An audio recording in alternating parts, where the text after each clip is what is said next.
Maniod to ta guys. Fish with crispy fry. Lanlanon na. Bala na. Lami siya. Plastic. Lami siyang isda nga piritohon nga. Butangan og crispy fry. Sa kabildo say, piya. Templado. Inig-usap ni mo crispy ba? Crispy. Silupin pa kayo. Crispy pag ninuya mo. Kasi may crispy fry. Tulo laway. Agwanta lang tag tulo laway.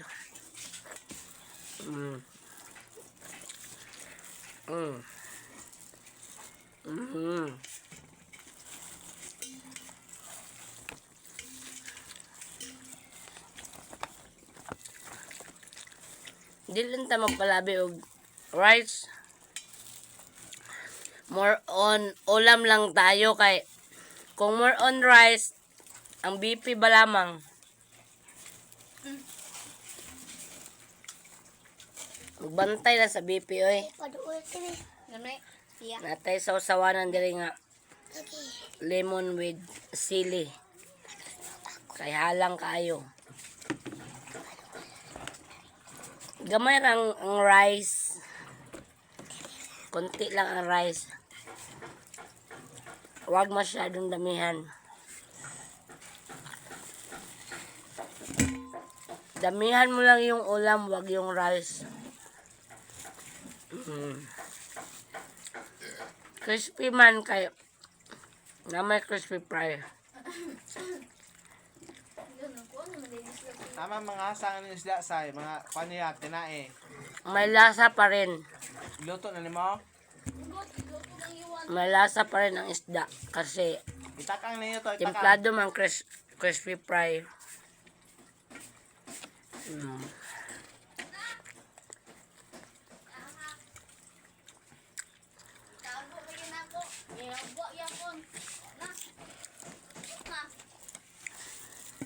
Subukan nyo guys mag crispy fried tapos saka iprito yung isda, Masarap. masarap. Kape sabi.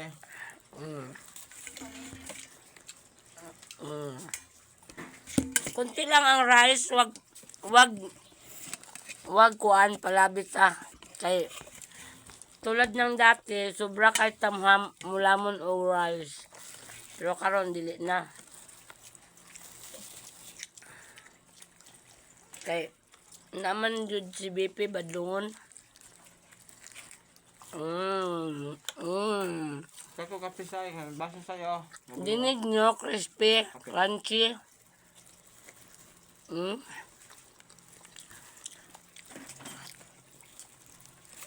More on ulam lang, wag lang more on rice. Kasi taas ng BP natin yan. Kako kape say. Pwede kini sa kopa, gakon kaya pag alam mo biyo kung panano ko kay pa.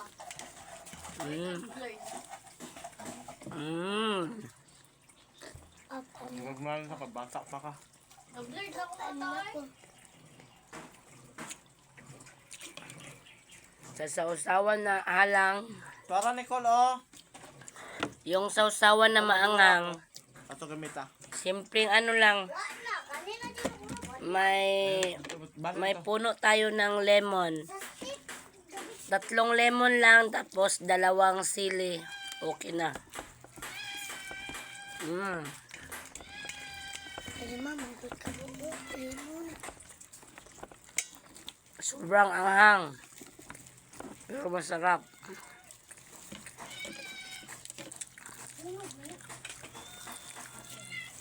Kain tayo, kain.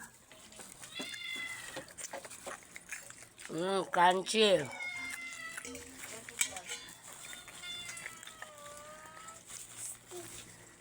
Simpleng ulam lang. Plastic. Ayun na lang nagyan. Plastic. Pritong isda lang at saka apili ko siya eh. Kunting isda lang at saka Take. crispy fry. Ngani ka puno oh. Tapos kain lang tayo ng fishy. Okay na, busog na tayo. Tapos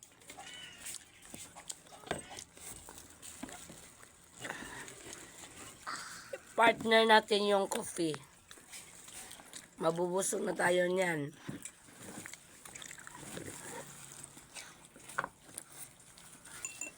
Wag masyadong Tawagin kami Nicole. Wag masyadong pare sa una na mulamon tayo ng mulamon. Tayong BP natin. Nagagalit ang BP natin pag sobrang dami ng kanin. Dami kayong lamon. So, Stick imo. tiis-tiis lang tayo ng konting rice, tapos maraming ulam, tsaka coffee, yun na. May laman lang yung tiyan, okay na, busog na. Tama na yan. Kay, kung pasobra natin, magagalit si BP. Tataas yung BP natin kasi galit na galit siya. Huwag pagalitin.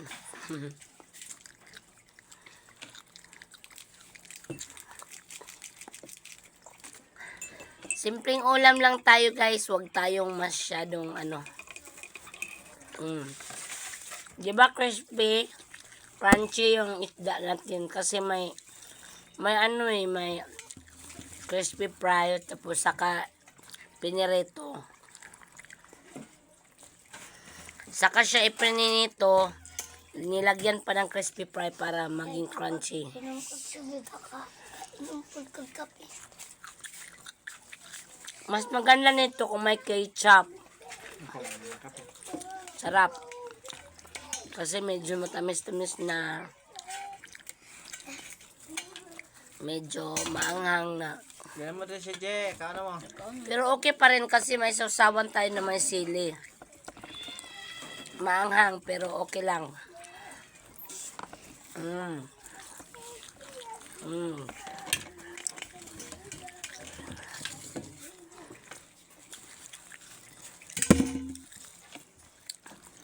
Okay lang ako sa isda basta na may laman lang yung tiyan ko. Hindi na ako kakain ng kakain basta magkaroon lang ng laman yung tiyan ko. Okay na yon. Ilang gabi nga ako hindi naghapunan. Malagyan ng laman ng tiyan ko ng kahit ano-ano. Kung may tinapay o di tinapay na lang, di wag na maghapunan. Ganun lang. Kung may ulam na ganito, okay lang. Basta, importante, may laman yung tiyan. Or kung pagdating sa bahay, walang ulam, walang magatas na lang, saka matulog. Oh. Hindi okay na yun. Basta may laman yung tiyan, kahit coffee. Magatas na lang. Di ba iba yung gatas at saka coffee? Alin ba talaga? Gatas yun. Hindi ako nagko-coffee, gatas pala yun. Kasi, dili ako makatulog sa pagkape. Hindi ako makatulog. Mulurat lang mata hanggang umaga kapag kape. Kaya, gatas lang. Gatas lang.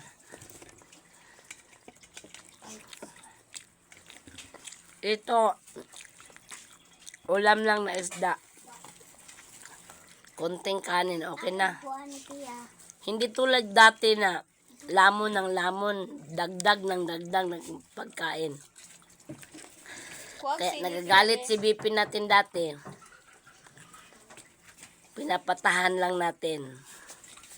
Ngayon, hindi na kayang patahanin.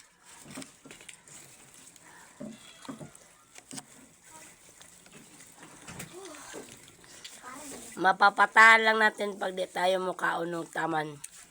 Di tayo lamon ng lamon. Tatahan sa EBP. Ambil na Tia. Kaya tiisin lang natin.